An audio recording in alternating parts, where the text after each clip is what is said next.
This pregnant woman lived in a brothel. Laughter from men downstairs echoed through the halls. A nurse, curious, asked if she planned to keep working after the baby was born. Jenny said she never really stopped working. She was careful and cautious, trying to earn more money for the child. Do you think this is the right kind of place to bring up a child? It's my home. My family. The nurse was about to respond when the sound of a glass bottle shattering came from inside the room. Jenny rushed in. An old woman sat there, half naked, her exposed skin covered in open sores. The nurse wanted to treat her, but fear covered the woman's face, because if a doctor found out, she'd never be allowed to work again. The nurse had no choice but to let it go. Before leaving, she warned Jenny, syphilis is highly contagious. That woman needed treatment right away. But Jenny didn't seem concerned. She and the old woman had been living together for a long time, and she had never been infected. Soon, doctors and nurses came knocking. Jenny's blood test results were back. She had contracted the disease too. If she didn't get treatment, the baby's life would be at risk. Jenny couldn't understand how it happened. Eventually, she was forced into isolation at the hospital. She wouldn't be allowed to work again until she recovered. During treatment, the nurse tried to convince her to quit this line of work. Jenny said she had no education and was lazy. No proper company would hire her, and no man would ever marry her. But after only a few days of rest, her boss came looking for her. The boss didn't care if Jenny was sick. She just wanted to make money. To keep her job, Jenny left the hospital and went with the boss. As soon as she walked into the bar, she saw her close friend dancing in the center of the room, twisting her broken body under the neon lights. Men whistled and cheered. Jenny quickly pulled her friend away, but in all the chaos, her water suddenly broke. The baby wasn't due for another month. The nurses rushed to her side. After a checkup, they found the baby's heartbeat was speeding up.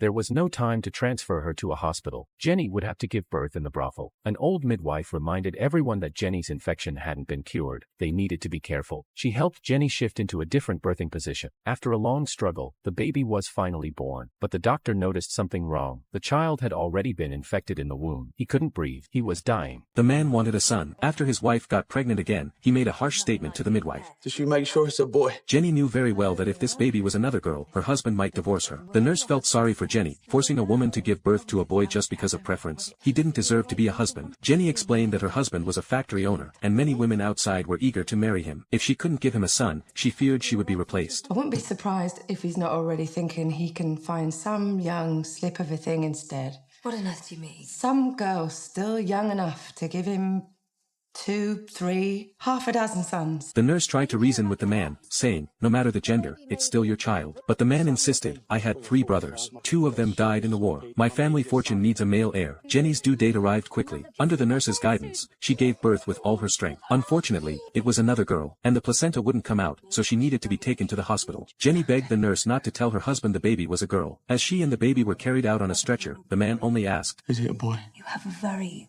beautiful baby daughter. When he found out it was a girl, his face fell with disappointment. He stood by silently as his wife was taken to the ambulance. No touch, no words, not even a goodbye. A few days later, Jenny was discharged and returned home, but she was heartbroken. Her husband still refused to look at the baby and stayed out all night. Jenny began to fear she was about to be abandoned. Privately, the doctor confronted the husband and criticized his cold and heartless behavior. He told him his wife was deeply hurt. Still, the man refused to return home. Times are changing, Mr. Robbins. There are women in Parliament already. By the time the 2 of us are in the ground, this world will be unrecognizable.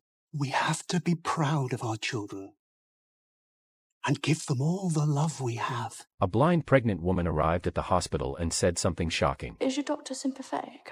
I don't want one that isn't. Because Jenny couldn't see, her previous doctor had been impatient with her, so she had no choice but to transfer hospitals. During a checkup, Jenny told the nurse that everyone said she wasn't fit to be a mother, but she simply didn't believe it. The nurse was moved by her determination and promised to do everything she could to help. One day, Jenny was doing chores when her sister suddenly showed up. Her sister demanded that Jenny give up the baby, but Jenny firmly refused. Angry, her sister turned to leave, just as the nurse arrived for a home visit. The sister hoped the nurse could persuade Jenny, saying she couldn't even care for herself, let alone a baby. But Jenny replied that she didn't want her sister's help because she didn't respect her. The nurse had no choice but to ask the woman to leave. There was a real risk that Jenny's baby would be taken away. To avoid this worst-case scenario, the nurse had to teach Jenny how to care for a newborn. While practicing giving a bath to a doll, Jenny accidentally dropped the soap on the floor. She fumbled around for a long time before finally finding it. The next moment, Jenny looked like she was about to cry, but still, she didn't give up. On the day of delivery, with her husband by her side, Jenny gave birth to a baby girl. The nurse suggested the husband apply for domestic help, saying it was the only way they could keep the child, but he flatly refused, wanting to protect Jenny's dignity. So he worked during the day and took care of the baby at night, until he was nearly mentally exhausted. What's the harm in having someone in to help? No,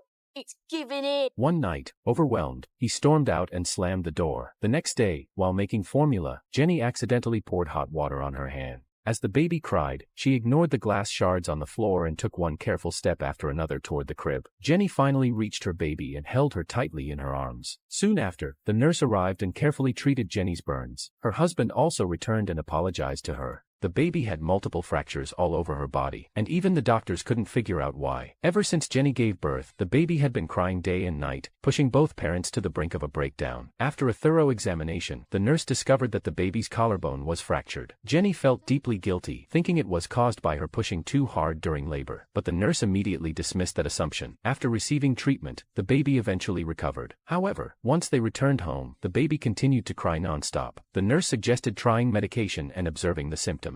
But no one knew this decision would actually make the baby's condition worse. It wasn't until the baby cried so hard she couldn't breathe that Jenny realized how serious it was. When they returned to the hospital for another checkup, the doctor found the baby's leg wasn't moving. It was clear that the baby's thigh was fractured. The doctor noticed the panic in Jenny's eyes and began to suspect child abuse. After discussing with specialists, the doctor grew more certain of his suspicion. The baby's fractures were likely caused by someone. If there was any kind of You think it's our fault? That isn't what I said. But that's what you think! We love our baby, Doctor. Now the doctor was in a difficult position. Based on the baby's x-rays, it looked like she had been beaten or subjected to violence. If it continued, the baby's life could be in danger. The doctor immediately contacted Child Protective Services. Even though Jenny swore she had never hurt her baby, the infant was still taken to a welfare center. Jenny stared at the empty hospital bed, her heart aching so badly she couldn't breathe. When she got home, Jenny asked her husband if he had hurt the baby, but he just stared at her and didn't say a word. Jenny couldn't help but suspect her husband, since he often got into fights. It wasn't until the nurse brought the baby back to the hospital that the truth was finally revealed. Even under Jenny's careful care, the baby had suffered another fracture. Not only was there a lump on her back, but her head had also mysteriously swollen. I've been fostering for 15 years, but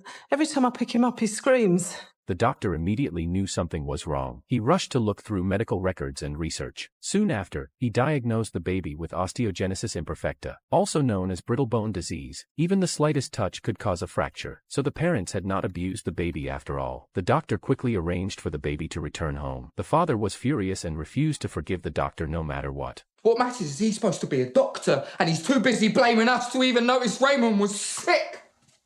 After getting pregnant, the woman gained over 50 pounds. The nurse advised her to control her weight, but she didn't care. She even joked that gaining weight would give her the strength to push during labor. The baby also felt quite large during the exam. Jenny proudly said that her last two babies were born naturally. One weighed 9 pounds and the other 11. She hoped this one would break the record. The nurse warned her not to be overly optimistic. For the baby's safety, she strongly suggested Jenny deliver at the hospital, but Jenny refused. Her husband was away working, and if she left, there would be no one to care for her two other children. A few days later, the nurse visited Jenny at home for a prenatal check. The nurse noticed that Jenny was always thirsty, a classic symptom of diabetes. No matter how much the nurse tried to warn her, Jenny brushed it off, saying she was just getting older. Her due date had passed by over a week, but the baby still hadn't come. The nurse finally convinced her to go to the hospital.